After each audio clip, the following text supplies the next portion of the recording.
સરદાર સાહેબના એકતાના કાર્યો અને વડાપ્રધાનશ્રીએ આપેલા એકતાના મંત્રને જન જન સુધી પહોંચાડવા વિધાનસભા વાઇઝ યુનિટી માર્ચ એટલે કે પદયાત્રા યોજી રહ્યા છીએ.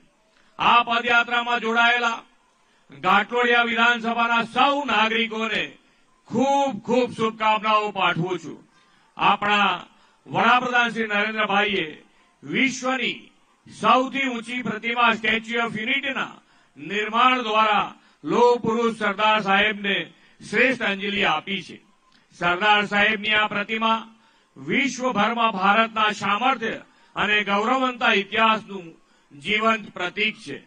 સરદાર સાહેબે આઝાદી પછી દેશના પ્રથમ નાયબ વડાપ્રધાન અને ગૃહમંત્રી તરીકે 562 દેશી રજવાડાઓનું વિલીનીકરણ કરીને અખંડ ભારતનું નિર્માણ કર્યું છે. વડાપ્રધાન શ્રી નરેન્દ્રભાઈ મોદી અને આપણા લોકપ્રિય ગૃહમંત્રી શ્રી અમિતભાઈ શાહે કાશ્મીરમાંથી કલમ 370 દૂર કરીને કચ્છથી કટક અને કાશ્મીરથી કન્યાકુમારી ભારતને એક અને અખંડ બનાવ્યું છે. વિકાસની રાજનીતિ અને સૌના સાથ સૌના વિકાસની એકતાથી જ વિકસિત ભારત બની શકે. વડાપ્રધાન શ્રી મોદી સાહેબે બતાવેલા માર્ગને આખો દેશ અનુસરી રહ્યો છે.